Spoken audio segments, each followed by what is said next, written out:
all, I always like to tell folk I'm not giving this testimony because I have any ill feeling in my heart toward the Roman Catholic people. I couldn't be a Christian if I still had bitterness in my heart. God delivered me from all bitterness and strife and delivered me out of all of that one day and made himself real to me in the power of the Holy Spirit. And so when I give this testimony, I'm giving it because after God saved me, he delivered me out of the convent and out of bondage and darkness. The Lord laid the burden upon my heart to give this testimony that others might know what cloistered convents are. And so as you listen carefully this afternoon, I trust I'll not say one thing that will leave any feeling in your heart whatsoever that I don't carry a burden for the Roman Catholic people. I don't like the things they do. I don't agree with the things that they teach. But I covet their soul for Jesus. I'm interested in their souls. I believe Jesus went to Calvary. He died that you and I might know him. And their souls are just as precious as your soul and my soul. So I'm interested. First of all, as we slip into this testimony, having been born in Roman Catholicism, not knowing anything else, not knowing the Word of God because we didn't have a Bible in our home, we had never heard anything about this wonderful plan of salvation. And so naturally I grew up in that Roman Catholic home as a child, knowing only the catechism, knowing only the teaching of the Roman Catholic Church. And because I loved the Lord, and because I wanted to do something for him, I wanted to give him my life, I didn't know of any other way for a Roman Catholic girl to give her life to God other than entering a convent. And through going to the confessional box where naturally I'm under the influence of my father confessor, the Roman Catholic priest, his influence over my life, one day I made up my mind through his influence and one of my teachers in the parochial school that I wanted to be a little sister.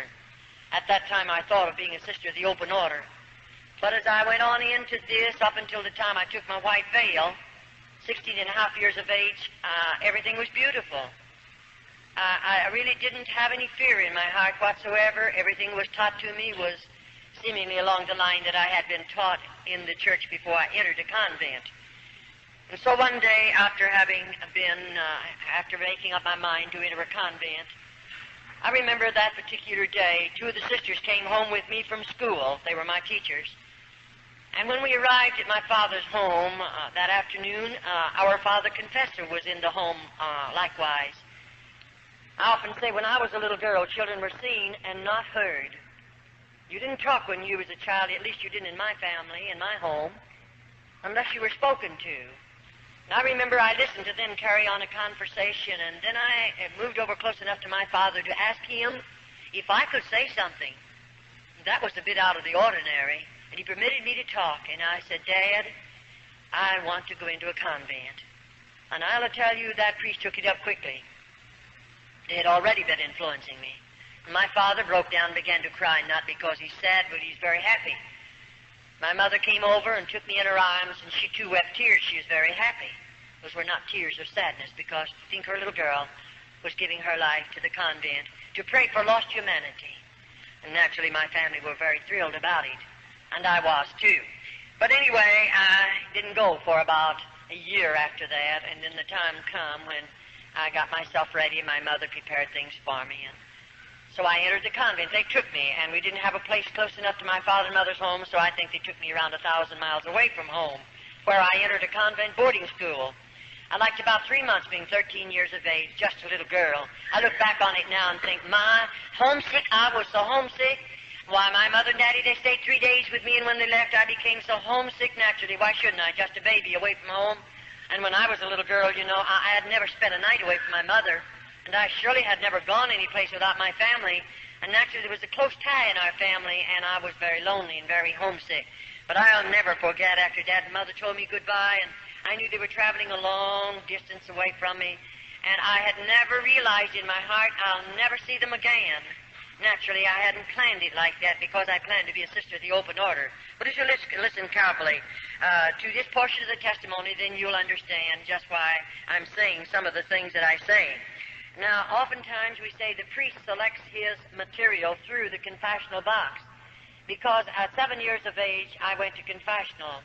7 years of age, I would always, when I come into the church, first I'd slip over at the feet of the crucifix, rather the Virgin Mary, and then over at the feet of the crucifix, and I'd ask the Virgin Mary to help me make a good confession, because I was a child and my heart was honest, and I knew the priest had taught us to always make a good confession, keep nothing back, tell everything if I expected absolution from any sin that I might have committed. And so I would ask the Virgin Mary to help me make a good confession. I would ask then Jesus to help me make a good confession. And you know, I'll assure you, after I lived in the convent for a short period of time, now I had to go on with my schooling. I just finished the 8th grade, and they promised me to give me a high school education, some college education. But I didn't get much college. I got mostly just high school training, and they gave that to me all right. I took it under some terrible difficulties and strains and all of that, and it was rather difficult. But they gave it to me, for which I appreciate very, very much. But I'll assure you, after they put me through the crucial training that we must go through to become just a little novitiate entering a convent, the training is really, it's outstanding as far as a nun is concerned, and you know what it's all about after you've been in there for a little while. So now I've entered the convent, and for just a few minutes we want to tell you just a little bit how we live, what we eat, how we sleep. If I take you into the convent and tell you those things, you'll understand a little bit more about my testimony. First, as I entered the convent as a small child, I went on to school, but I was being trained. But the day came, possibly I was 14 and a half, when the Mother Superior began to tell me about the white veil. And I didn't know too much about it. But taking the white veil, they told me that I would become the spouse or the bride of Jesus Christ. There would be a ceremony, and I would be dressed in a wedding garment. And on this particular morning, they told me at 9 o'clock, they would dress me up in a wedding garment. Now, you're wondering where that come from and how they get the wedding clothes for the little nuns. The Mother Superior sits down and writes a letter to my father and tells him how much money she wants. And then whatever she asks, my father sends it, and the little buying sister, goes out and buys the material, and the wedding gown is made by the nuns of the cloister. I'm still open order now. And, of course, whatever she asks, now you say, did you spend all the money for the wedding gown? Well, of course, we don't know these things in the very beginning of our testimony, but after we live in a convent for a little while, we learn to know they could ask my father for $100, and he'd send it. And they wouldn't use maybe a third of that for the wedding garment, but they would keep the rest of it. And my father would never know the difference, neither did I, until I lived in the convent for a period of time, and I had to make some of the wedding clothes, and then I knew the value of them and what they cost, and I knew of the money that came in because I was one of the older nuns. Well, all right, the time came, of course, when I walked down that aisle, and I was dressed in a wedding garment. Now, you know, in the convent, I used to walk the 14 stations of the cross, the 14 steps that Jesus carried across to Calvary. But after I had made up my mind to take the white veil, never again did I walk. I wanted to be worthy. I wanted to be holy enough to become the spouse or the bride of Jesus Christ. And so I would get out on my knees and crawl the 14 stations. It's quite a distance. But I crawled them every Friday morning. I felt it would make me holy. I felt it would draw me closer to God. It would make me worthy of the step that I was going to take, and that's what I wanted more than anything in the world. I would like to impress on your hearts, every little girl that enters the convent that I know anything about, that child has a desire to live for God. That child has a desire to give her heart, mind, and soul to God.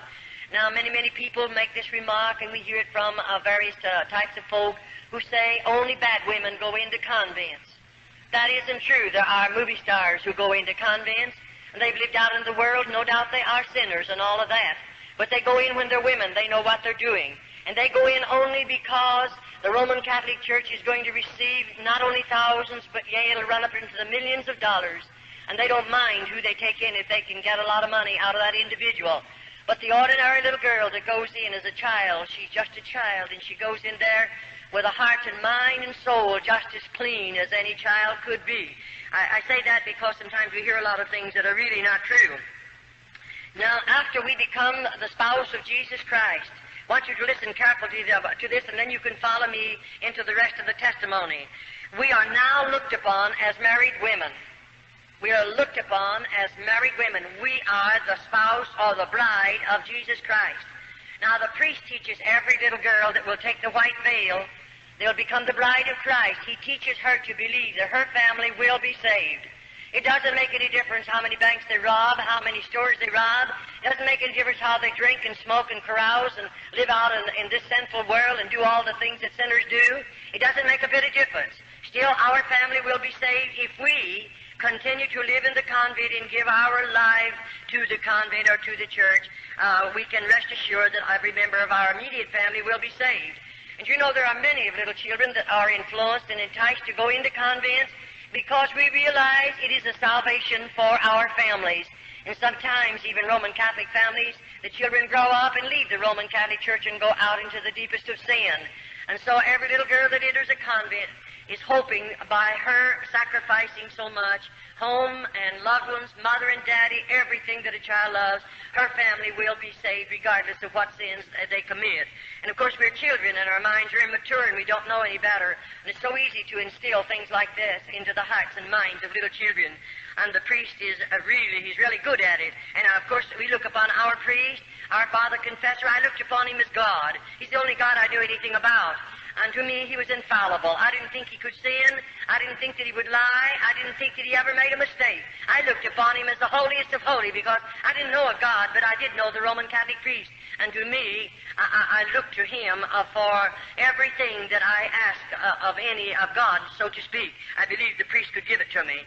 And so the day comes when all of us. Now, as we're going in, I want you to listen carefully. After taking the white veil, things are beautiful. I'm 16 and a half years of age. Everyone's good to me. And I'm living in the convent, and I haven't seen anything yet because no little girl, we're not subject to a Roman Catholic priest until we're 21 years of age. And as we give you this next vow, then you'll understand that we don't know about this. This is kept from the little sisters until we've taken our black veil, and then it's too late. I don't carry the keys to those double doors, and there's no way for me to come out. The priest will tell all over the whole United States and other countries that sisters or nuns, rather, can walk out of convents when they want to. I spent 22 years there. I did everything there was to do to get out. I've carried tablespoons with me into the dungeons and tried to dig down into that dirt because there's no floors in those places, but I never yet found myself digging far enough to get out of a convent with a tablespoon, and that's about the only instrument.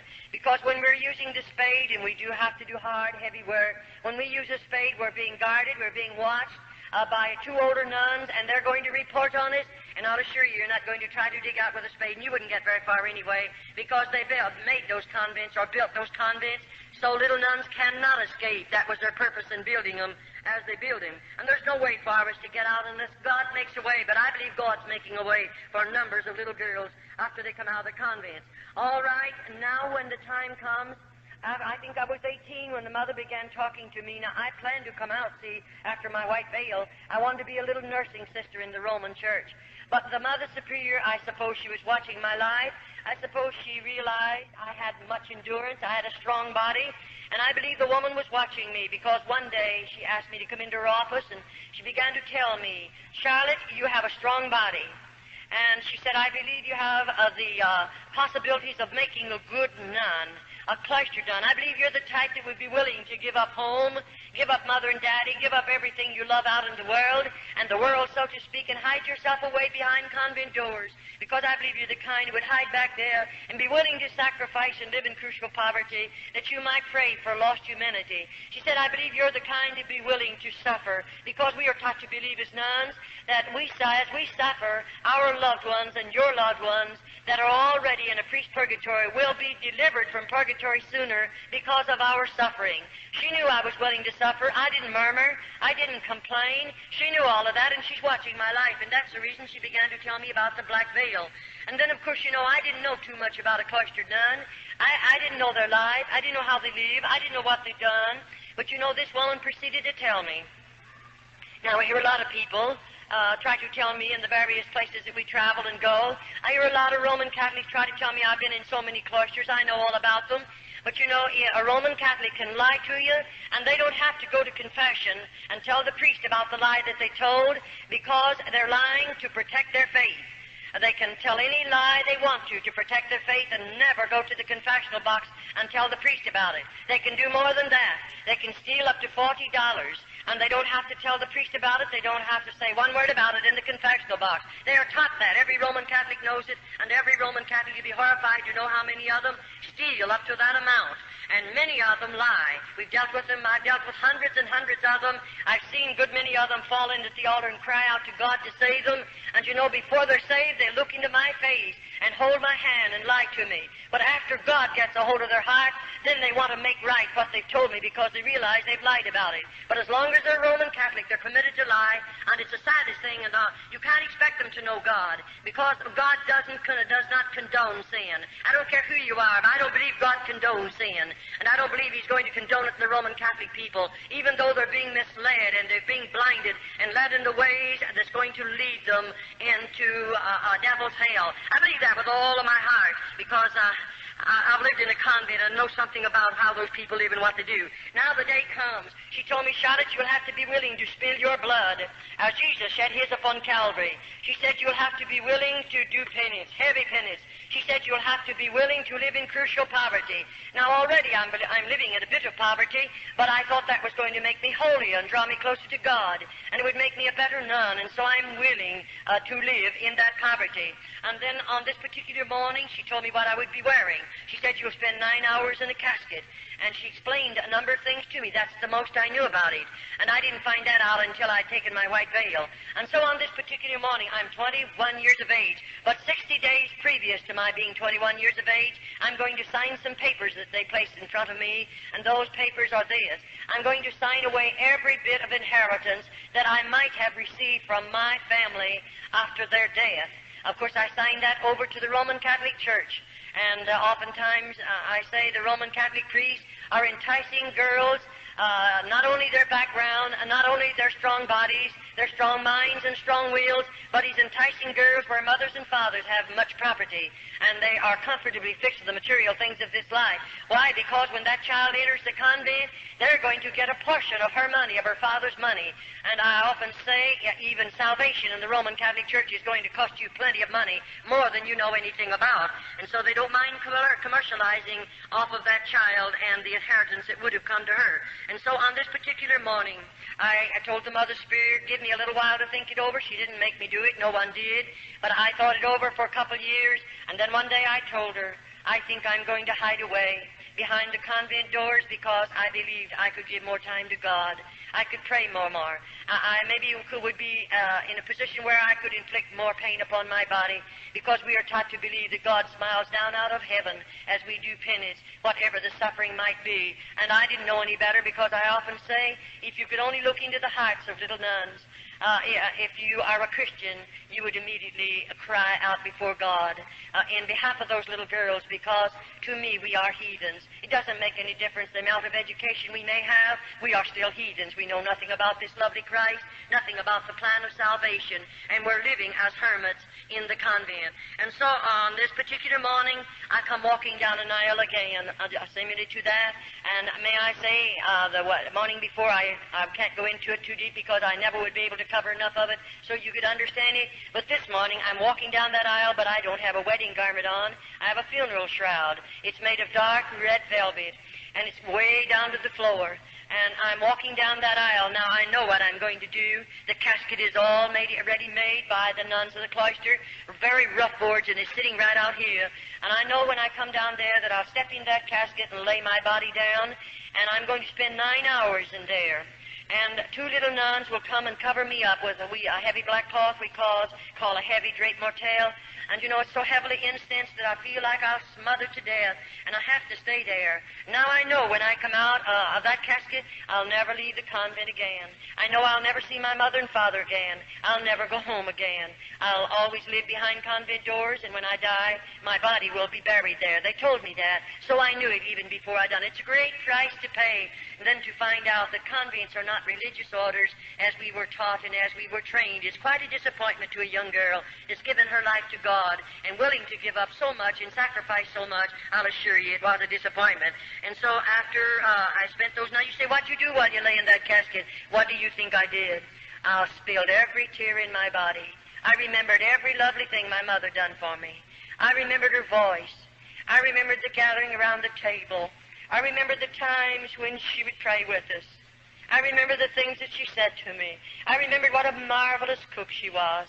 Everything as a little girl growing up in that home, I remembered it, laying in that casket, knowing I'll never hear her voice again. I'll never see her face again. I'll never put my feet under her table again, enjoy her good cooking. I knew all that. And so maybe for 4 hours I spilled all the tears in my body because it was so hard. And I knew I'd get homesick. I knew I'd want to see her someday, but I gave it all up. What for? For the love of God. I thought I didn't know any better. And I'll assure you those were 9 long hours. And then I seemingly got a hold of myself and I thought, this, Charlotte, now you're going to make the best Carmelite nun, because everything I've ever done, even that I'm out of the convent, I do give my best. I try to give everything that I have in regardless what I might do. And so I did in the convent. I gave the best that I have. And I want to be the best nun that I could possibly be. And the Mother Superior knew that, and don't worry, the priest knew all about it too. Now I realize after I walk out of that casket or to come out of it, they're going to take me like this. Over here and right back here is a room. We call it the Mother Superior's room. Now, I've never been in that particular room, so I don't know what she has in there. But you know, when I walk in there this time, the Mother Superior sits me down in a straight-back, hard-bottom chair. And immediately then I'm going to take 3 vows of poverty, chastity, and obedience. And you know, as I take those vows, she opens a little place in the lobe of my ear and takes out a portion of blood, because I must sign every vow in my own blood. And after that happens, then I'm going to take the vow of poverty. Now, when I sign that vow, I sign it thus, and I'm willing to live in crucial poverty the balance of my life as long as I live. And what that poverty is like, of course, we don't know. And then my next vow, I'm going to vow of chastity. And you know, this vow, of course, you know what it means. I'm taught to believe that I'm married to Jesus Christ. I am His bride. I'll always remain a virgin. I'll never legally marry again in this world, because I have become the spouse of the bride of Jesus Christ. After the bishop married me to Christ, he placed the ring on my finger, and that meant I'm sealed to Christ. I'm married to Him, and I accepted it because I didn't know any better. And now here I am, taking a vow that I would always remain a virgin because I'm the bride of Christ. And I want you to listen carefully. And then, of course, my last vow of obedience. Now, when we sign that vow, I'll assure you already, I know what obedience means. I'm living in a convent. And there they demand absolute obedience. You don't get by with anything, not even for 2 minutes. I mean, you don't get by with it. You have to realize what obedience means, and they demand it, and you learn to know it, and you're much wiser the more quickly you learn it and you obey it, and you give them absolute obedience. All right, now, what does it mean to assign vows like this? Let me tell you this. It means more than you folk will ever know, because most people that I know anything about, they know very little about obedience. Oh, in a sense, yes, but you'll never know what a little nun knows about obedience. I'll assure you that one thing, unless you live in the convent. All right, that particular vow, when I signed it into my own blood, it done something to me, because after I've signed those vows, do you realize that I've signed away everything I have, my human rights? I have become a mechanical human being now. I can't sit down until they tell me to. I don't dare to get up until they tell me to. I can't lie down until they tell me to, and neither do I dare to get up. I cannot eat until they tell me to. And what I see, I don't see. What I hear, I don't hear. What I feel, I don't feel. I've become a mechanical human being, but you're not aware of that until you have signed all these vows. Then you realize, here I am, a mechanical human being, and of course I belong to Rome now. I'll assure you that right now. All right, we become, after this particular vows, we become forgotten women of the convent. In just a short while, you'll understand what I'm talking about. Now, immediately after I've taken those vows, then the Mother Superior is going to take away from me my name and give me the name of a patron saint. And she teaches me to believe that whatever happens to me in the convent, I can pray to that patron saint, and she will intercede and get my prayers through to God, because I'm not holy enough to stand in the presence of God. It isn't wonder the dear little nuns can never get close enough to God. We've always been taught that we'll never be holy enough to stand in His presence, and we always have to go through somebody else in order to get a prayer through to God. And we believe it because we don't know any better. And so now all identification of who Charlotte was is going to be put away. It'll be taken away from me. And if you knew me and would come to the convent and call for my family name, they'd tell you there isn't such a person as that. I don't exist, even though I'm right there, because I'm writing under another name. Now the Mother Superior is going to cut every bit of hair off of my head, And when she cuts it with a scissors, she puts the clippers on it. And I mean, there's nothing left. I just don't have one speck of hair left on my head. And of course, if you could be a nun, you would understand the heavy headgear that we have to wear. It would be so cumbersome to have hair and so cumbersome to take care of it. We don't have any ways of taking care of it in the convent. There are no combs in the convent. And so you can imagine how hard it would be for us to take care of a head of hair. It's not necessary that we have a comb after they finish with us. All right, now, this is my black veil. These are my perpetual vows, we'll call them. I'm there, and I'm going to stay there.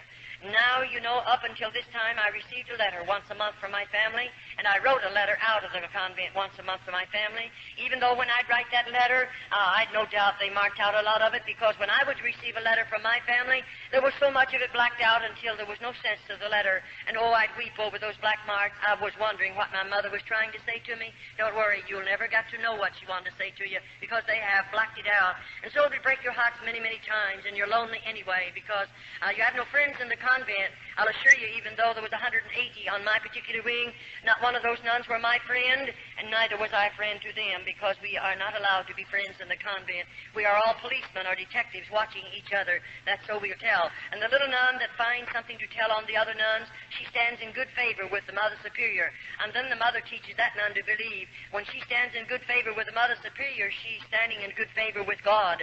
And so that little nun, of course, will want that, and she'll tell a lot of things maybe that are not even true on the other little nuns. All right, now after all of this has transpired and all of this has happened, everything I have is gone. I've sold my soul for a mess of theological pottage, because not only are we destroyed in our bodies, many of us in our minds, and many of us, if we die in the convent, we've lost our soul. And so it's a serious thing. And I surely covet your prayers for little nuns behind cloistered convent doors. They'll never hear this gospel. They'll never know the Christ that you folk know today. They'll never pray to Him as you people pray to Him. They'll never feel His blessings as you people feel them. And so put them on your heart and pray for them. They surely need much prayer. All right, now, as I walk into that room and all of this is transpiring, now bless your hearts, I don't know what's going to be in the next room. After this has transpired and I've taken the vows that I will always remain a virgin, I'll never legally marry in this world because I'm the spouse of Christ. And then after this, the Mother Superior leads me out into another room, or rather she opens the door, and I'm to be sent into that room. And when I walk out in that room, I see something I have never seen before. I see a Roman Catholic priest dressed in a holy habit, and he walks over to me and locks his arm in my arm, which he had never done in the first part of my convent life. I never had a priest to insult me in any way. I never had one of them to be even unkind to me in the first part of my convent experience. But here he is now, and of course I didn't understand what it was all about. And I didn't know what in the world the man really expected of me. And you know, I pulled from him because I felt highly insulted. And I pulled from him and I said, "Shame on you." And it made him very angry for a minute. And he said, immediately, the Mother Superior must have heard my voice because she came out immediately. And she said, "Oh," and they called me by my church name.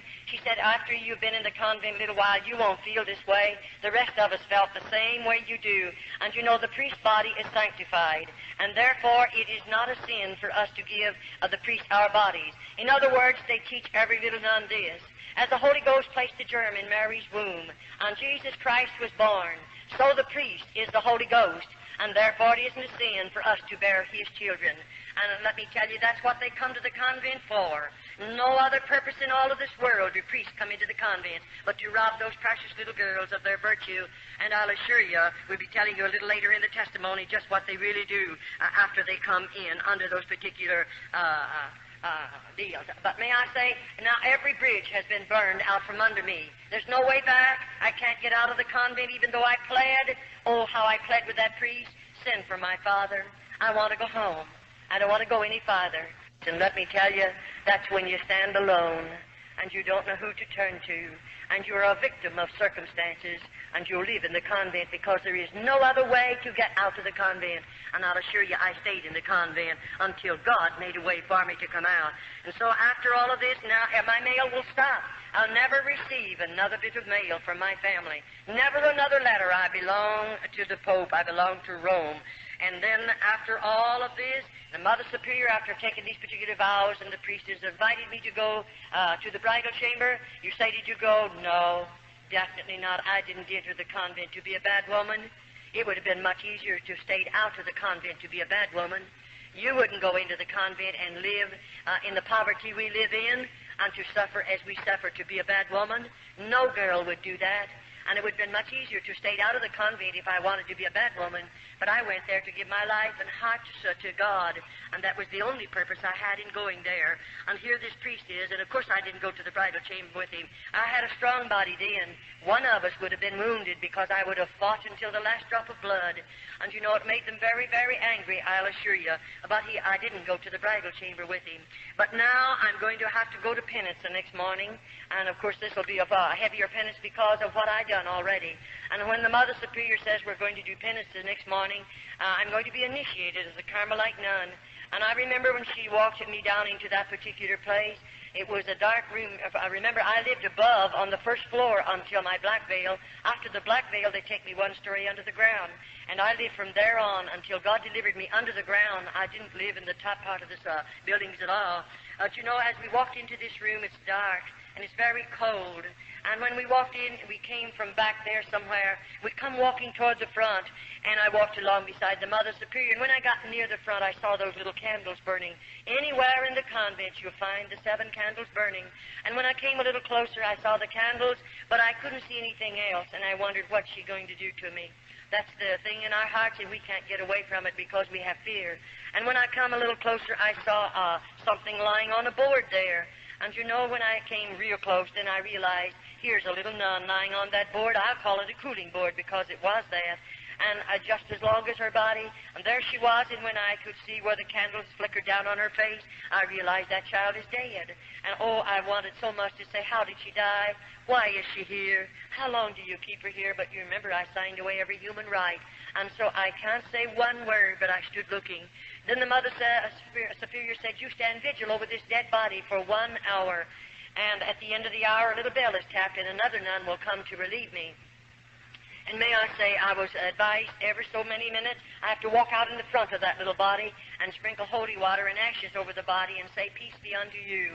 And I did exactly what they told me to do. Oh, it was a terrible feeling. I'm not afraid of the dead. It's the live people we have to be very cautious about. And I wasn't afraid of that little dead nun, but oh, my heart ached for her. And, you know, after the bell tapped and I realized my hour's gone, the nun who comes to relieve us comes back here somewhere. And she, of course, we walk on our tiptoes. No noise is made in the convent. And when they don't speak, they just touch you. And, of course, my being down there with that little dead nun, and I was full of fear, when that girl laid a hand on my shoulder, I let out a scream, a horrible scream, from fear, just fear. And, you know, I didn't mean to do it. I didn't break that rule on purpose, but I was scared. And immediately, of course, I had to come before the Mother Superior, and that's when I first learned to know, one of the first times, about a dungeon. They didn't tell me there were dungeons in the convent, and she put me in such a dirty, dark place with no floor in it for 3 days and nights, and I didn't get any food and any water. And I'll assure you, I didn't scream anymore. I tried so hard not to break the rules of screaming, because there is a dungeon, and I know they'll put you in it. And let me tell you right now, it's not a nice place to be. After you've been in one of those places, you'll know what it feels like. All right now, I say this before I go any farther, that popery is a masterpiece of Satan. I said it's a masterpiece of Satan, with its lying wonders and its traditions and its deception. It's a terrible thing when you know about it.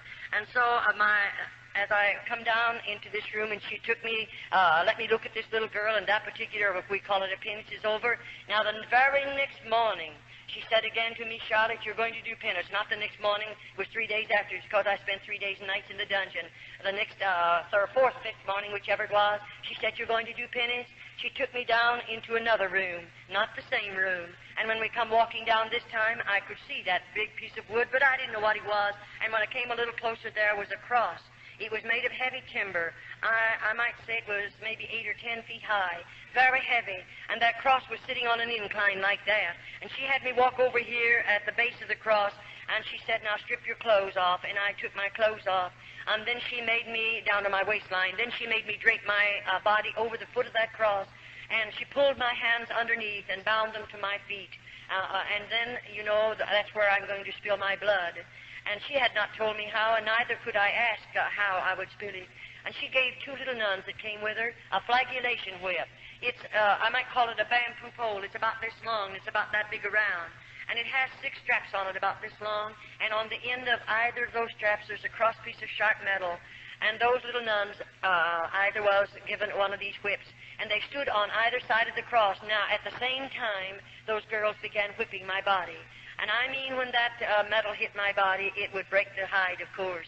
It would cut into the flesh, and I spilled blood, and it was running down to the floor. That's my flagellation whipping. That is where I spill my blood, as Jesus shed his upon Calvary. And of course I'm human. It wounded. It hurt. It was very painful. After the whipping is over, they don't bathe my body. They put my clothing back up on my body, and I have to go the rest of the day. When the night comes and I stand in front of my cell there, after we have to stand there to undress with our backs to each other, and then when I went in, I couldn't sleep that night. I just wasn't a bit sleepy because I couldn't take off all my clothes. They had dried in those wounds, and it was terrible. I didn't take them off for several nights.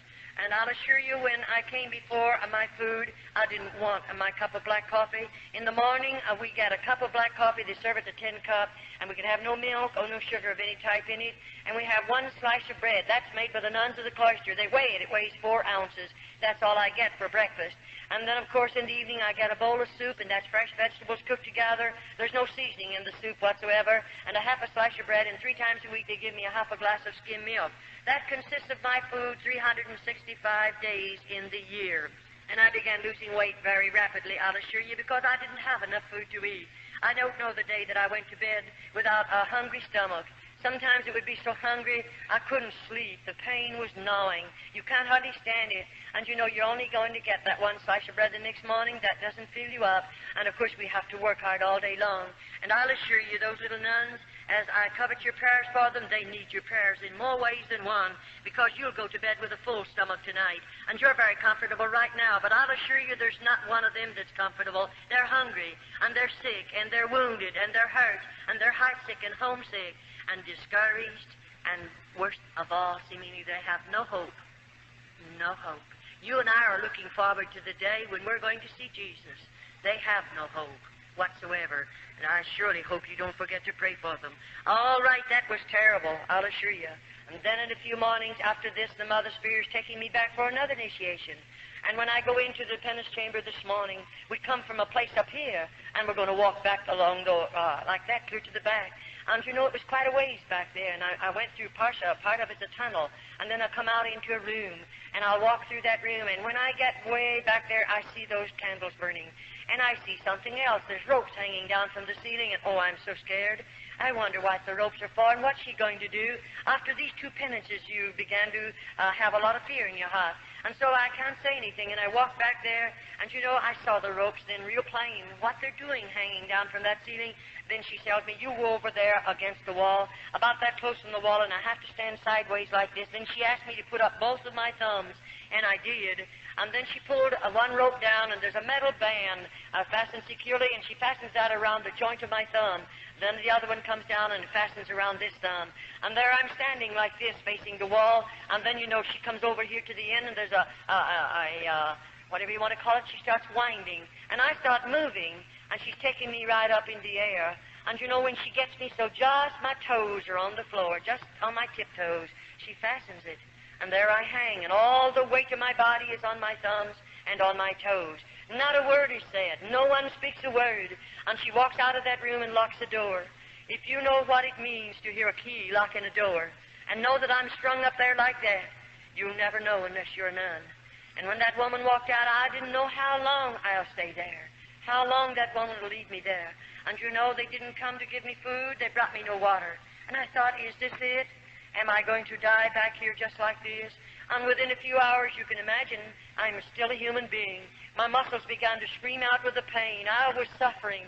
And that woman let me hang, and nobody come near. And what good would it do for me to cry? You can spill every tear in your body. Nobody will hear you. There's no one there to care how many tears you spill. And so I just hung there. And finally, I began to I felt like I couldn't stand it. I'll surely die if they don't come and get me quickly. And I felt as if I was beginning to swell. I don't know how long went by, and she opened the door one morning, and she had something for me to eat. And the water was in a pan, and it was potatoes, and those potatoes were not good to eat. They were in a pan. And there's a shelf over there on the wall that she can adjust to the height of the nun. And you know, she pulled it up. Now, I'm not against the wall. I'm about this far from it. But to get that food, she puts it there and said, "This is your food." And she walks out. Now, how am I going to get it? She didn't let my hands down, but this is what you'll learn. And you'll struggle to get it. I'm hungry. I mean, I'm so thirsty, I feel like I'm going mad. And to get it, I discovered that this hand goes high and this one will come down a little bit. And that'll keep right on going higher. As I lean, I have to reach higher with this one. This one will automatically let down. And to get that water and that food, I mean, I had to get it like the dogs and cats.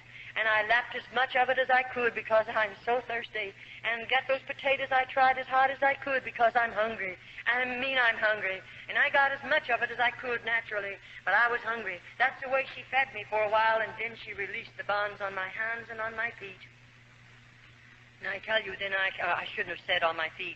She didn't release the bonds. She let me hang there for 9 days and 9 nights. I'm almost got it mixed up with one of the other penances that I want to give to you. I hung 9 days and 9 nights in this position.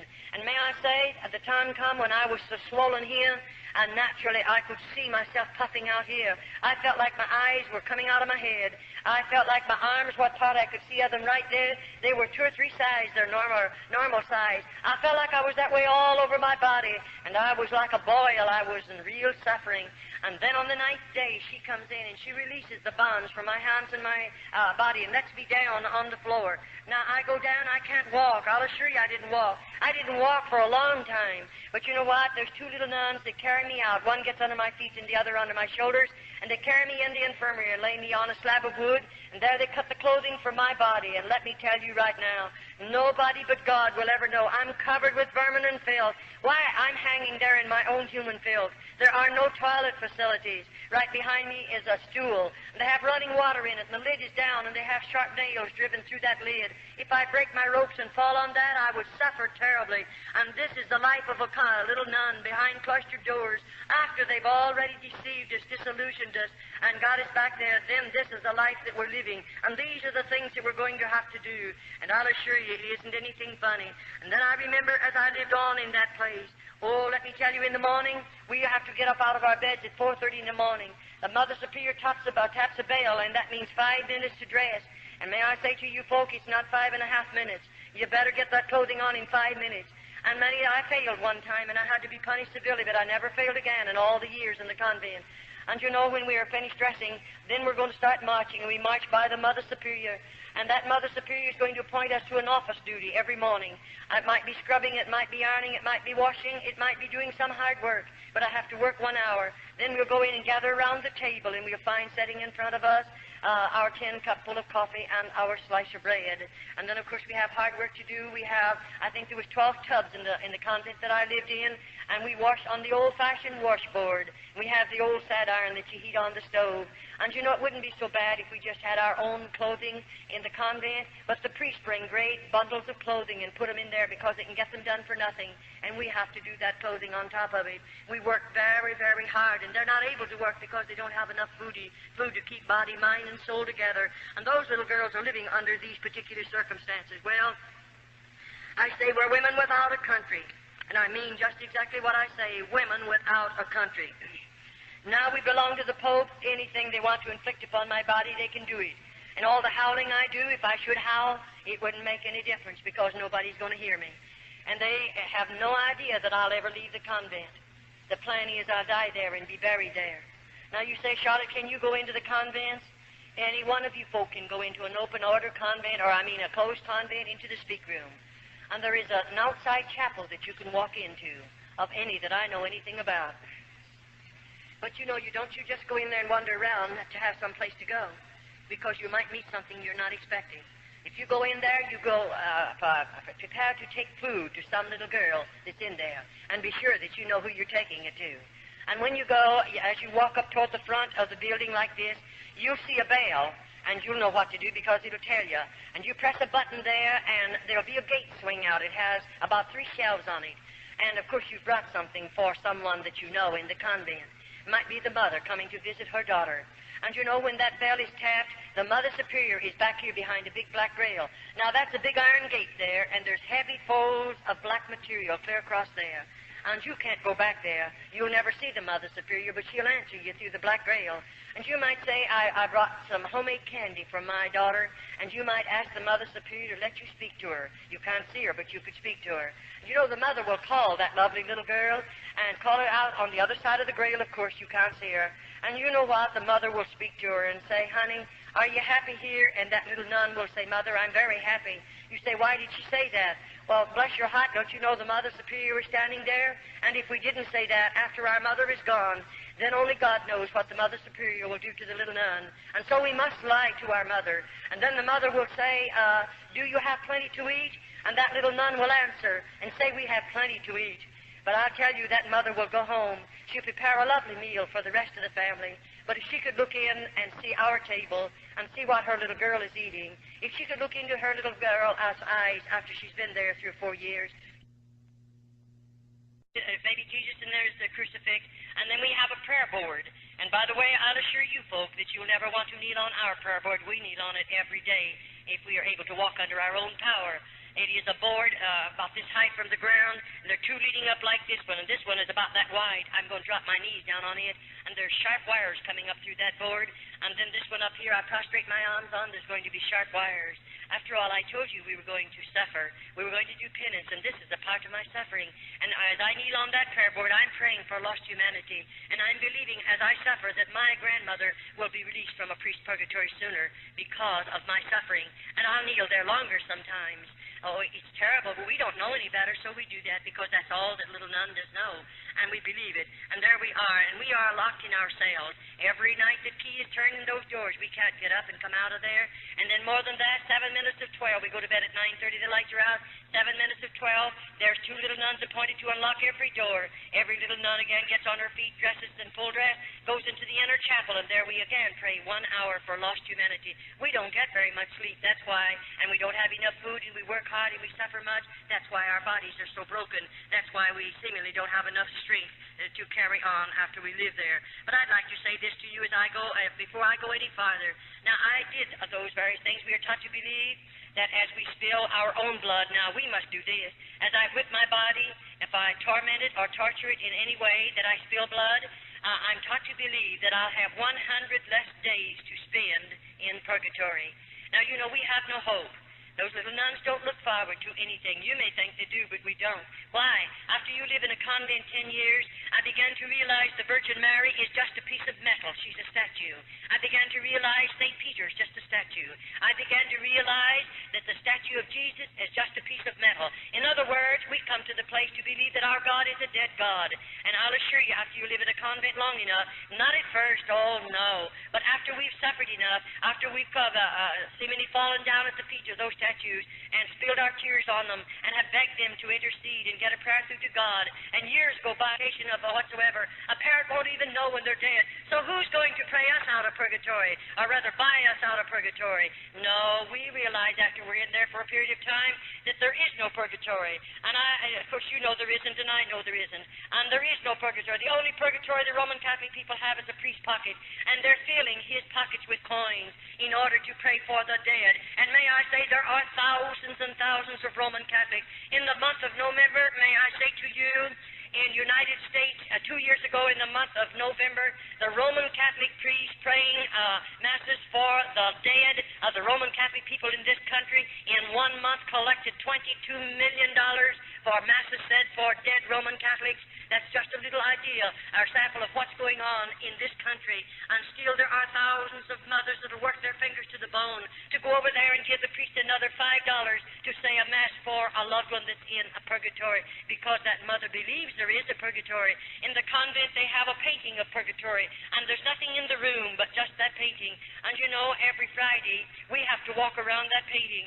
And when we walk around it, I wish you could look at the little nuns' faces. What do I see? The painting, as you would walk around it, looks like it's a big, deep hole out there, and there are people down in there, and the flames of fire is lapping around the bodies of those people, and their hands are outstretched like this. And the mother will say to the little nuns, you better go and put another penance on your body, Those people are begging to get out of that fire. And because we're heathens, we don't know any better. I might go someplace in the convent, and maybe I'll burn my body real bad. Maybe I'll torture it some way and spill some more blood, because as I suffer, I believe they're going to get out of that place where a priest puts them.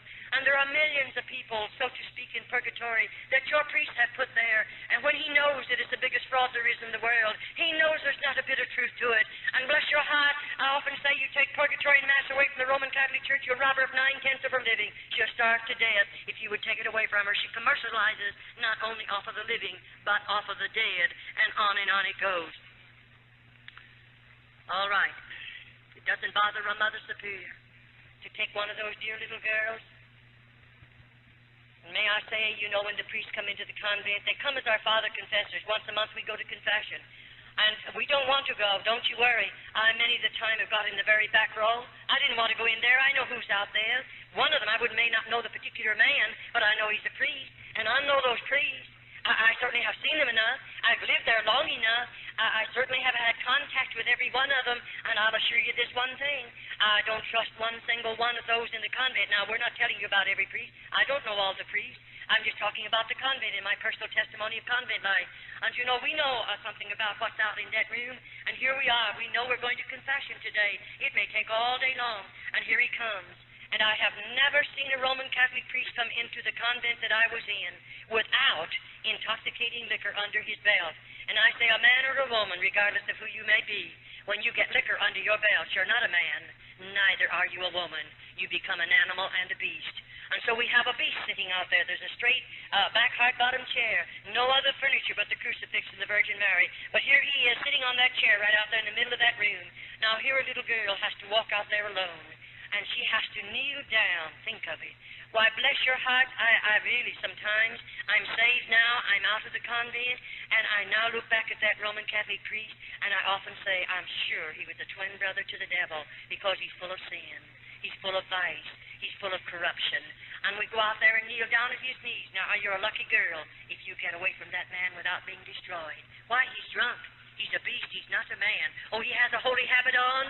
He's an ordained Roman Catholic priest. And so I'll assure you, we don't like to go to confession, but we must go once a month.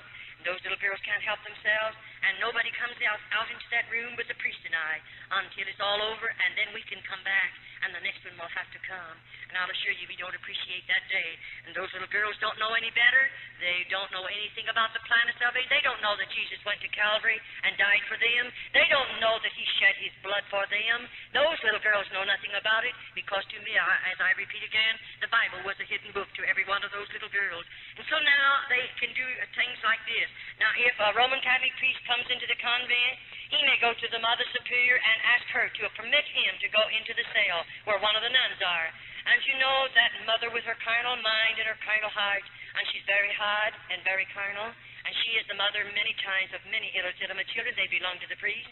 And you know, she'll take that priest and he's drinking. She knows it. They bring liquor in with them. Sometimes some of the nuns will drink with them, and the mother usually drinks with them. And it's really a terrible place. It is not a religious order. It does not live up to that name whatsoever.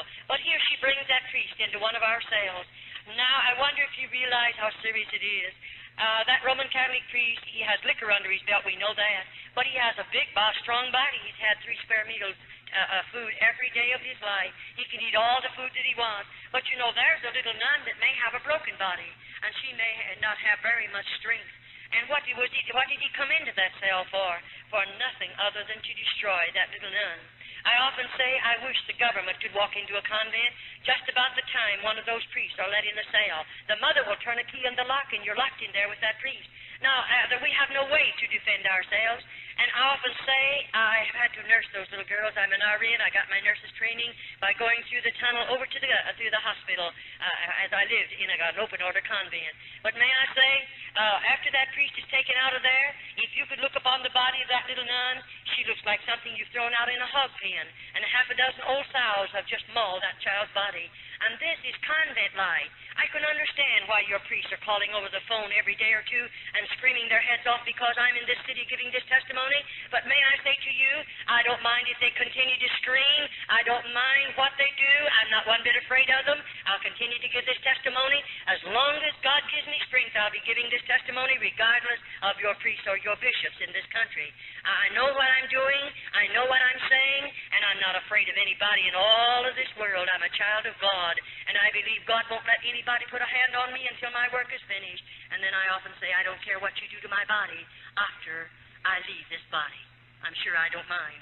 And so I will continue to give the testimony regardless of what your priests think about it, because I think God saved me to pull the cover off of convents.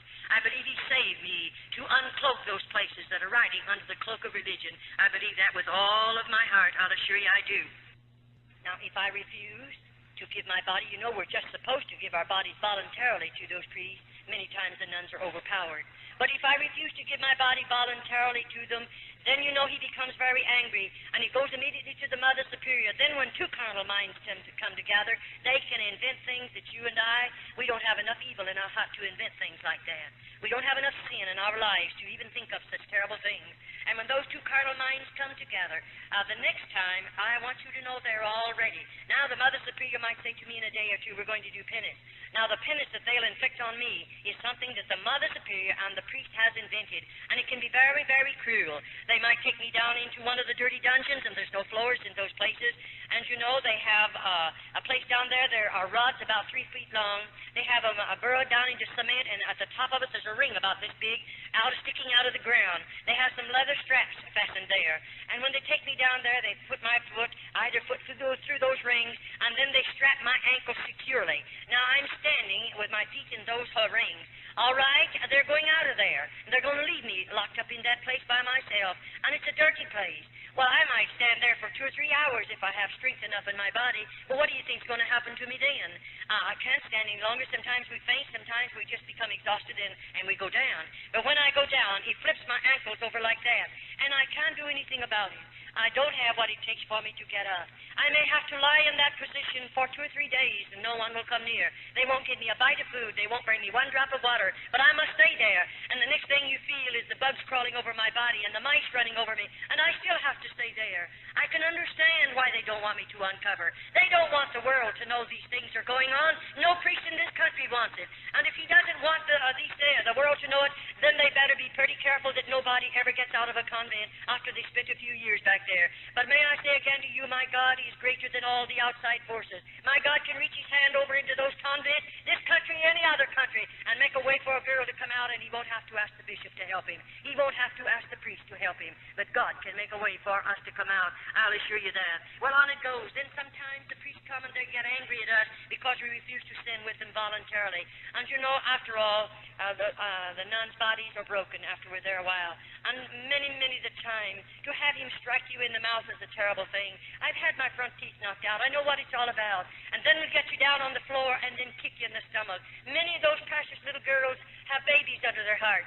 And it doesn't bother a priest to kick you in the stomach with a baby under your heart. He doesn't mind. The baby's going to be killed anyway because those babies are born in the convent. Why wouldn't babies be born when you run places like this under the cloak of religion? The world thinks it's religious orders. And there are babies born in there. And most of the babies are premature. Many of them are abnormal. Very, very seldom do we ever see a normal baby. You say, Sister Charlotte, do you dare to say that? I most definitely do dare to say that. And I intend to keep on saying it. Why? I've delivered those babies with these hands. And what I've seen with my eyes and I've done with my hands, I just challenge the whole world to say it isn't true. And the only way they can ever prove it isn't true, they'll have to open, if they ever serve a summons on me and call me into court, I'll assure you this one thing. Convents are coming open. And then the world is going to know what convents really are. And they'll have to open them to vindicate my testimony, because I know what I'll do if they ever serve a summons on me. I've been before the highest laws we have in the United States. I know what I'm doing. I know what I can say, and I'm not one bit afraid to say it, because I've been a part of this. I've been connected with this system 22 years behind convent doors, and it is a terrible thing. After when that dear little nun, looking forward to that day when her precious baby will be born. Most of you, dear mothers, oh, you have everything ready. The beautiful nursery, all the baby's beautiful clothes are made. Everything is lovely. You're looking forward to that precious little immortal soul that's going to be born into your home. And everything is ready. And oh, I wish you could see that little nun. She's not looking forward to that. There won't ever be a blanket around his body. They'll never bathe that baby's body. But he can only live 4 or 5 hours. and then the Mother Superior will take that baby and put her fingers in its nostril and cover its mouth and snuff its little life out. And why did they build the lime pits in the convent? What is the reason for building them if it isn't to kill the babies? And that baby will be taken into the lime pit and chemical and lime is put over its body, and that's the end of babies. Oh, when I think about it. That's why I try to challenge people. Pray. If you know how to pray, you know how to contact God, pray and ask God to deliver the girls from behind convent doors. In other words, pray that God will make a way for every convent in the United States to be opened and let the government go in. And when the government goes in, you won't have to worry. The convents will be open, the nuns will be taken out, and they'll be closed up, just as they opened the convents in Old Mexico in 1934. There are no convents in Old Mexico. Every cluster it is open, and they found all of the corruption back there, the lime pit. If any of you are taking a vacation, go over into Old Mexico. The government owns them. They're public museums. And go through the convent. Look with your own eyes. Touch with your own hands. And then come home and see if you believe my testimony. It'll stir every bit of red blood in your veins. I mean, it'll do something to you that nothing else has ever been able to do. Go through them and look at them. Go into the dungeons. Go into the tunnels. Go through the lime pit. Look at the stalls, rooms of stalls over there. And then ask the guides of where they come from. And go and see all of the devices of torture they placed upon the bodies of the little nuns. Go into their cells and look at their beds and see for yourself. Oh, yes, you can go. It'll cost you 25 cents to go through each one of them. You look at those things and see them for yourself and then come home, and maybe it'll give you a greater burden to pray for little girls that have been enticed behind convent doors by the hierarchy of the Roman Catholic Church. I wonder how you would feel if this was your child. And remember, I have a mother and daddy, or had one, and they love me just as much as you love your children. And when they let me go into the convent, I'm sure my mother and daddy didn't expect these things to happen because they didn't know. They never dreamed a convent was like this. But you know, I wonder how you'd feel if you could walk in someday and out there in this particular room. That floor is built for this purpose. There's a partition right out there, and there's just a little thing they can touch. It automatically opens. And you know, there's a deep hole underneath that floor. And this little nun has done something.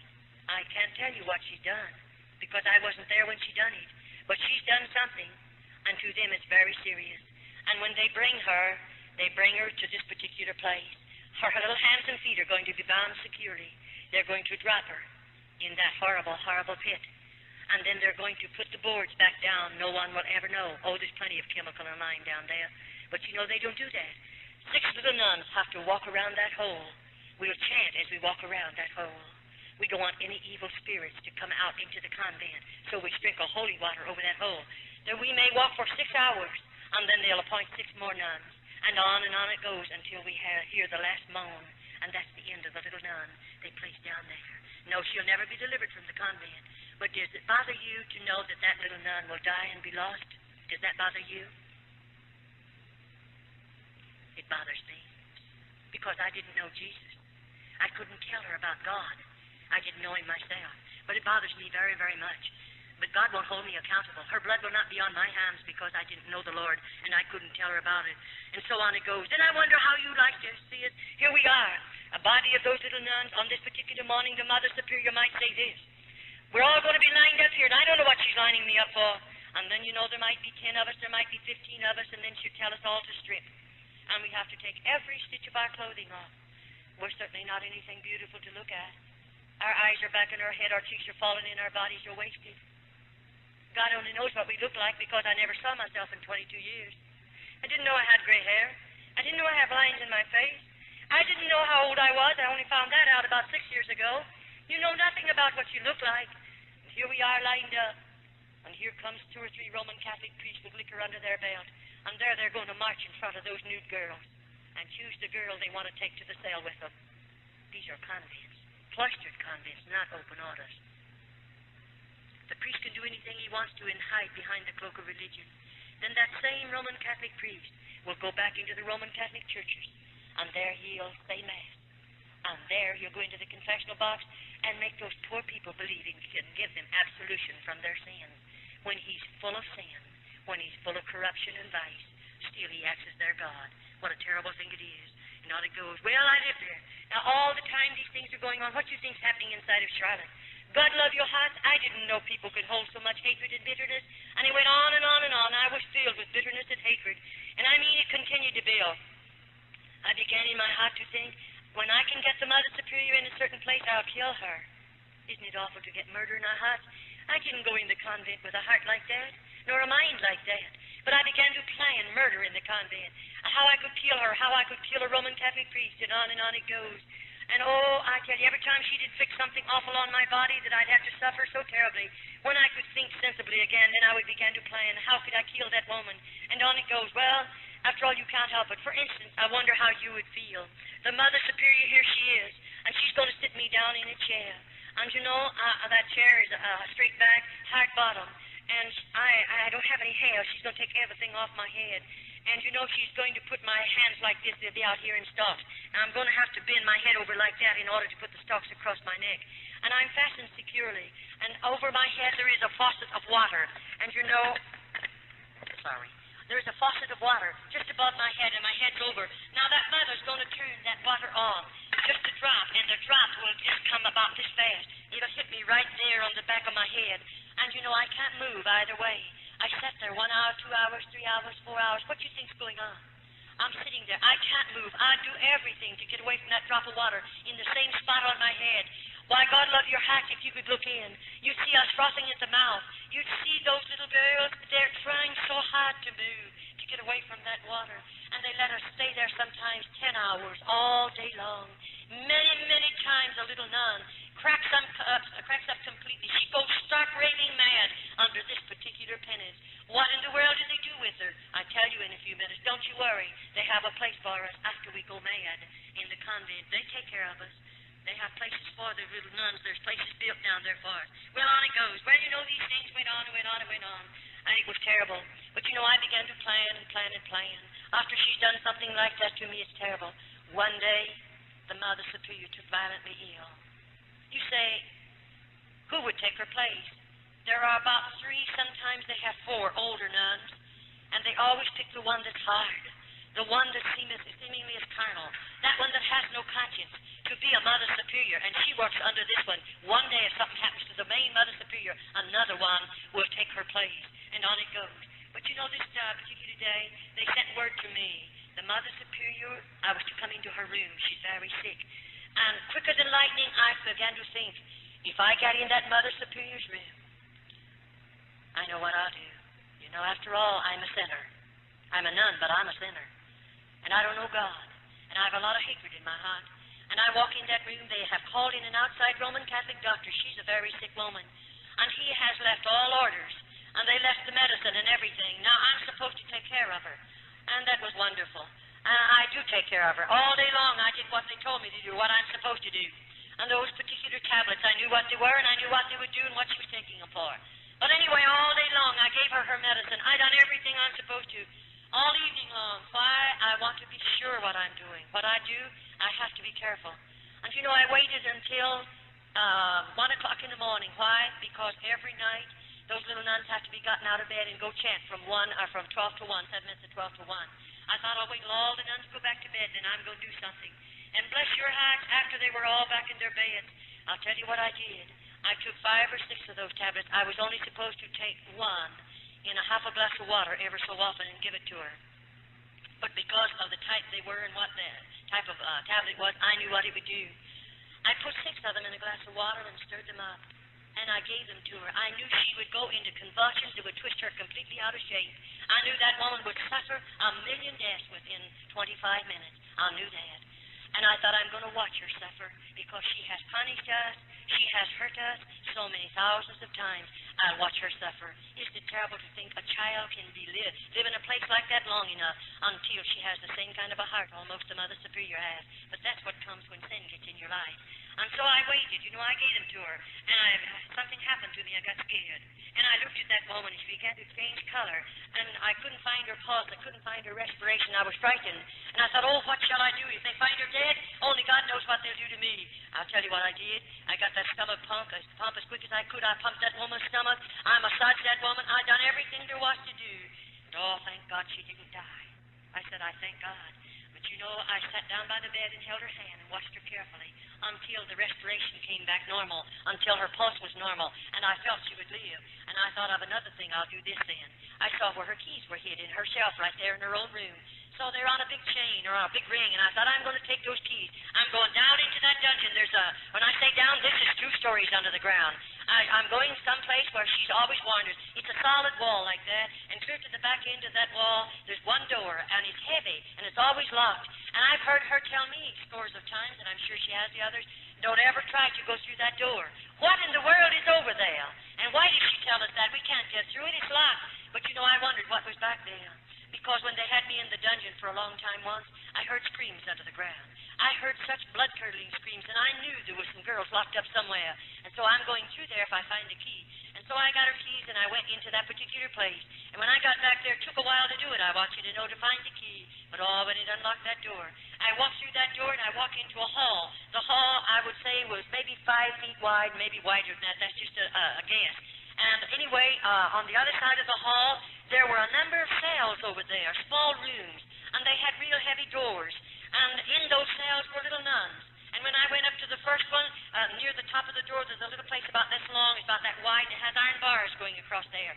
And I looked right into the face of a little nun that I knew, one that I'd sit across the table from, one that I've prayed with in the chapel. I knew that girl, and here she is, and they had chains and lock chains around either of her wrist and around her waistline. And I said, when did you have something to eat last? And no answer. How long you been here? No answer. I went down to the second, the third, the fourth, the fifth, and the stench was getting so bad I couldn't stand it. And those little girls would not talk. Why? I lived in the convent, a long time. And I don't care if I was 2 miles under the convent, way back there. We were working back there, and we'd whisper. The next day I'd have to suffer because the convents are wired. And the Mother Superior can hear every voice, every whisper, and then somebody tells. And you're in some serious trouble. And those nuns has been there long enough. What have they done? I don't know. But those nuns are supposed to have cracked up mentally, and so they have to put them in those chains. And when they die, they can't fall down to the floor. They're just dropping those chains and slump. When they go in there, they don't give them any more food. No more water. That's a slow death. And so as I saw all of that, I became so sick from the terrible stench because many of them are already dead. And I don't know how long they've been dead. I came out of there and walked back up to this room where the Mother Superior was, and she was lying there sleeping. And I watched her carefully, and she slept till the next day, long, long hours, and didn't waken. And when she did, she said, I've had a long sleep, and I said, yes. They let me take care of her for 3 days. And the 3rd day, I don't know. You say, did she ever find out you was down there? Well, not yet. I hope she didn't while I was there. But anyway, 3 days, they put me out in the kitchen. In other words, when we go to the kitchen, 6 of us go for a 6-week period. And this particular time, they put me out in the kitchen with 5 other little nuns. What am I there for? I'm doing the kitchen work. I'm going to do all the cooking that's done out there and take care of the work in the kitchen.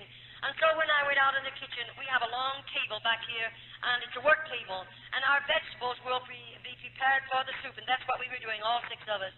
And something happened. Our kitchen is a very large room, and a very long room, not as wide as it is long. And over at one end of it, you'll find over here the stair steps leading, about 4 of them leading down. Then there's a landing right there. Over there is a big, heavy outside door. But here there's a landing. Our garbage cans sit there. And right here is a stairway, cement one, leading down 1 story under the ground. Now, I'm up on 1st floor in this kitchen. All right, as I'm in there and we're there working, something happened. Somebody touched the garbage can. All my convent life, we are taught never to break silence. We don't dare to make noises in the convent. We are punished for them. And when something touched the garbage can, that's a noise. And who in the world? 6 of us, and we're all together. Who's touching the garbage can? I wheeled around, and they wheeled around, and we saw a man. And that man was picking up the full can, leaving an empty one. I've never seen that before. I've been in that convent for years, and in the kitchen, but I never saw anything like that happen. I believe God had his hand on me. With all my heart, I believe it. And you say, what happened? Well, we turned around quickly because to us it's a mortal sin to look upon a man other than a Roman Catholic priest. And we turned around quick and went to our work. But I thought, if that man comes back again to get another full can, I'm going to give him a note and I'm going to ask him if I can run out with him. But I didn't do that. But you know what I did? When we run out of something in the kitchen, there's a pencil hanging up there on the chain. And bless your heart, I have to, or whoever it is runs out, you have to write it on a tab. And of course, I stole a piece of paper off of a sack. And I thought I'll carry that little piece of paper in my skirt pocket. And every time I can get a hold of that pencil, I'm going to write a word or 2 on a note. And that's what I did. It took quite a while to do it. But I watched that garbage can. Every time I could take the garbage down there, I did it. And when it was just about full. And I thought the next evening, it'll be full when we put all the garbage in it. And so that afternoon I broke my crucifix and I laid it up on a shelf, and I had a hard time doing it because they're watching me. But I did it, and I laid it up on a shelf, and I did that to have a way to get back to that room, of course. And so when our dinner work is over, our supper dishes, everybody has to go out at the same time, and we march by the Mother Superior. And you know, when I marched by, I stopped and said, "Please, may I speak to you?" And I did. And I said, "Mother Superior, I broke my crucifix, and I left it in the kitchen. May I go for it?" And, of course, no nun goes without her crucifix. And she said, "How did you break it?" I lied to her. Everything she asked me, I lied to her. You say, "Why did you lie?" She lies to us. And we're all sinners, so we all lie. And it doesn't make any difference in there. And so we lied. And I lied to her. And then finally she said, "You go get the crucifix and come right back." And that's all I wanted anyway. I have to have a reason. You can't go back to the kitchen after you've left it. And so I didn't go for the crucifix, but she thought I did, and I run for this tin can. Why? That night when I put my garbage in there, I put a note right on top of that garbage and left the lid off, which I was not supposed to do. And you know, I said on the note to the garbage man, "If you get this, won't you please help me out? Won't you do something to help the little nuns out?" I told him about those 19 cells down there and those 19 nuns in him. I told him about some of the babies that have been killed. I told him some other little nuns that are locked up in the dungeons and they're bound with chains. I told him a plenty. And I said, "Won't you help us? And if you will, please leave a note under the empty can." That's what I went back for. And when I lifted up the can and found a note, you don't know how I felt. I froze to the floor. I was so scared I didn't know what to do. I picked that piece of paper up and I read, and this is what that man said: "I'm leaving that door unlocked, and I'll leave the big iron gate unlocked. You come out." Oh, let me tell you, that's almost more than you'd ever... Why, I never dreamed I'd get out of a convent. I never thought of ever getting out. I wanted out, but you say, oh yes, when I could collect myself. I reached over and turned the knob, and you know it was good unopened. I walked out of that convent, and I slammed it to. I was sure the lock was on it, and I got out to the big iron gate, but oh, he had me trapped. That iron gate was just as locked as it was ever locked. You don't know what it done to me to stand there looking at the iron gate. I'm locked out of the convent. I have no right out there. You can't imagine. I don't know if I grew old right there. I don't know. I know I suffered enough because I'm scared half to death. And what will I do if I go back and pound on that door? What will they do with me? And oh, the fear that grips your heart. And you say, "What'd you do?" I didn't have any shoes and stockings on. I'd wore those out years ago. When I think of the Roman Catholic Church being the richest church in the world, and they let those little nuns go winter and summer without any shoes and without any hose, living in crucial poverty, I wonder how they can do it. Hungry as we are. Your priests are all nice and fat. The little nuns are so hungry. I wonder how they do it sometimes. You say, "What did you do, Charlotte?" Well, I'll tell you, I just took a hold of that big old iron gate and I tried to climb it. That's all there was for me to do. And up about 1.5 feet from the top is a ledge about 6 inches wide. I thought if I could get high enough to get my knee on the ledge, I'm safe. And I did. I got one knee on the ledge, but this time I don't have any strength left either. And you know, I thought, what'll I do? I'll put one foot over, then I'll get the other over. Then I realized, you know, I have 3 skirts on. My skirts are gathered on the belt, and they're clear down to my ankles. My veil, of course, is down to my knees in front and that long in the back. How will I ever get over those sharp points? And I thought, I can't go down. I don't have strength enough, so I'll have to jump. And if I jump, I'll break every bone because I was broken body, of course. And you know, I thought, what'll I do? Well, I pulled all my clothing up around my body and held them with one hand. And then I thought, I'll have to jump.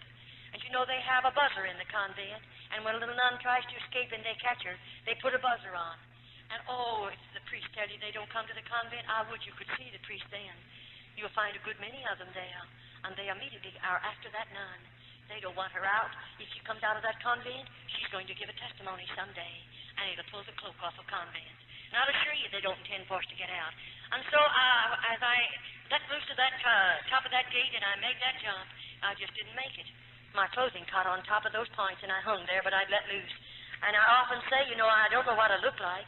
I didn't know I had gray hair. But I've often said maybe my hair turned gray there.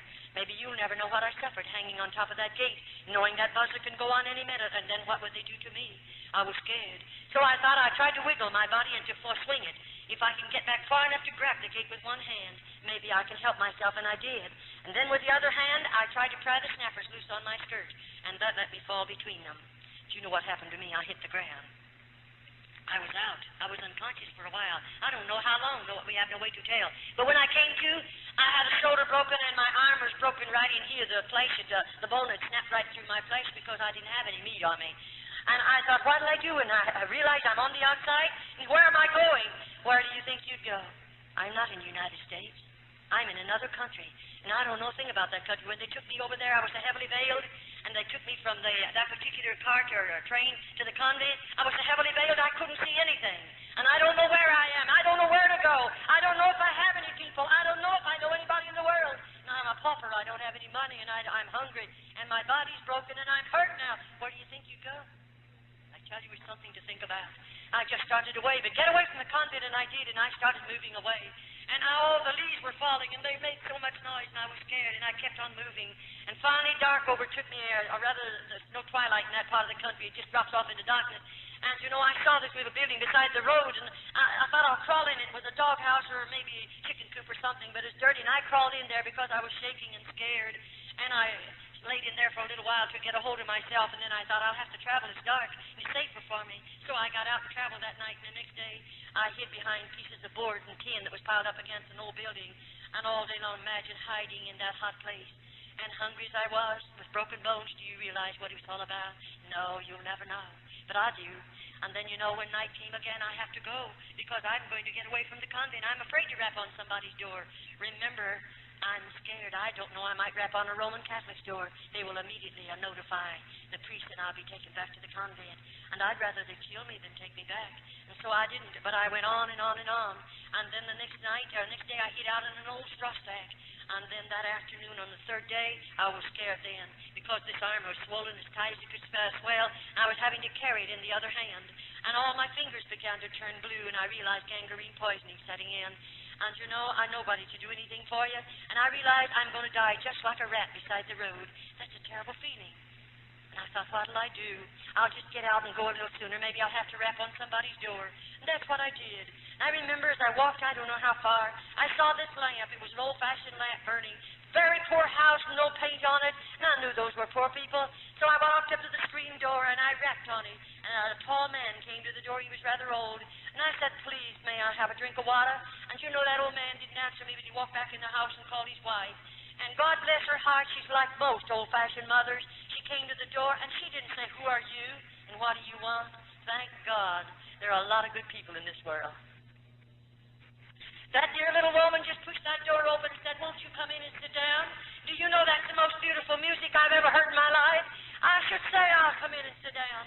And she pulled out a chair. And I sat down on it, glad to sit down. And you know, their house was poor. There was no rugs on the floor of any type. A tablecloth, red checkered tablecloth on the table, a little old stove over there in the corner, and there was a fire in it. And that woman put some milk in a pan and heated and brought it over to me. And you know, I'm hungry. I don't have any manners. I forgot how to act. I forgot a lot of things in 22 years. And I grabbed that glass of milk all before she ever set it down, and I gobbled it down. I'm so hungry, I felt like I'm going stark mad. And I took it instantly, and the moment it touched my stomach, of course, I couldn't retain it. I lost it. I haven't had any whole milk in 22 years. You could understand why I couldn't take it. And she knew what to do. She went out in the kitchen, and she heated some water, or rather over to the stove and heated some water. And bless her heart, she put sugar in that water and brought it over to me. And she sat down and gave it to me from a spoon. I took every bit of it. Oh, it was good. It was nourishing. And then the daddy walked over by me and he said, now tell us who you are and where'd you come from. I began to cry. I was scared then. I said, I run away from the convent and I'm not going back. And he said, what happened to you? And my hand was laying upon the table. And I said, well, I tried to get over the gate and I fell and I'm hurt. And you know, he said, we'll have to call a doctor. And bless your sweet life. Then I really became hysterical. I got up from the table. I was going to run back outside, and they wouldn't let me. He said, wait a minute, we're not going to hurt you. You're hurt. You have to have help.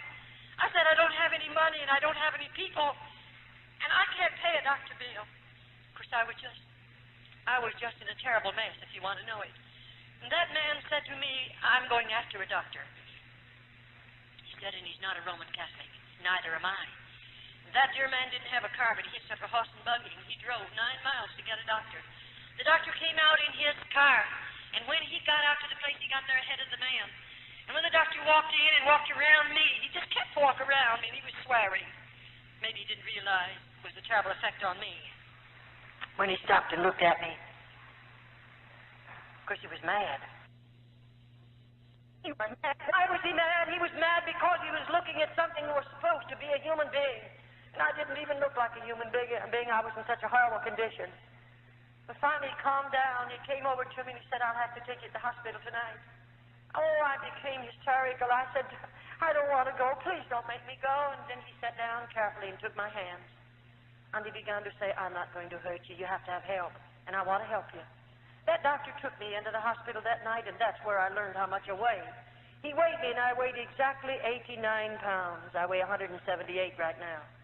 And then, they took me into surgery, and of course they tried to get the swelling and the inflammation out of my hand and arm, that they might do something for me. It took about 12, 13 days. And then, of course, they had it, but this time it started to knit, and they had it all to break over it again, put it in a cast. I did a lot of suffering. Well, one day a way was made for me to be released from the hospital. Who did they release me to? I begged to go out to those old people to stay with them, and they let me go because they'd been good to me, and I trusted them. And the doctor wanted to take me out to his home. I was in that hospital 3.5 months. And they took me out there, and I stayed for a period of time. And then one day, this same doctor, he wrote a letter, and you know what he sent in that letter? He sent a check. He told the people to go and buy me a suitcase and get me some clothing.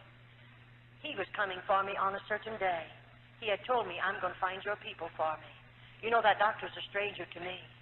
But how I thank God that he has men and women across this world, and those men and women are not so selfish that they won't use some of the money that God has allowed them to have to help that one that's less fortunate than they. He spent a lot of money on me. I was in that hospital 3.5 months, and I mean that there was a lot of money spent on me, but he paid the bill. How I appreciate it. And that dear doctor, they took me and bought my clothing for me and got my suitcase and everything was ready, and the day came when he came, and that doctor took me to the train, and he put me on a train in care of somebody, of course. He had found my people for me. I was on buses and trains and boats for a long time, and one day, after that, he had gotten my visa to get back into the United States, and I was always in charge of somebody because they wouldn't trust me to travel alone because of having lived under the ground so long. And one day, they called the name of a town where I was, or where my mother and daddy lived. And I knew where mother and daddy lived, and I got off of that train and run down to their home, 5 blocks from that depot, just a very small town. And when I rang the bell, my daddy come to the door, and I looked at his face. I didn't know him. And because I didn't know him, I said, do you know where my father lives? And he said, who are you, and what's your name? And I said my name, and I didn't give him my church name. I gave him my family name. And that man looked at me, and of course it was his name, and he said, Hooky, is this you? My father didn't know me, of course. It was my dad. That dear old man opened the door then and invited me in, and I said, Dad, is mother alive? Because I didn't know about her. And he took me back in to see her, and there she was. 7.5 years she'd laid there an invalid, a horrible, horrible invalid. And of course she didn't know me, and I didn't know her. Well, that very night I took violently sick, and they put me back in another hospital for another 3 months. But my father paid all of those bills. He reimbursed the doctor and paid the doctor in another country and paid the old people. He reimbursed them all.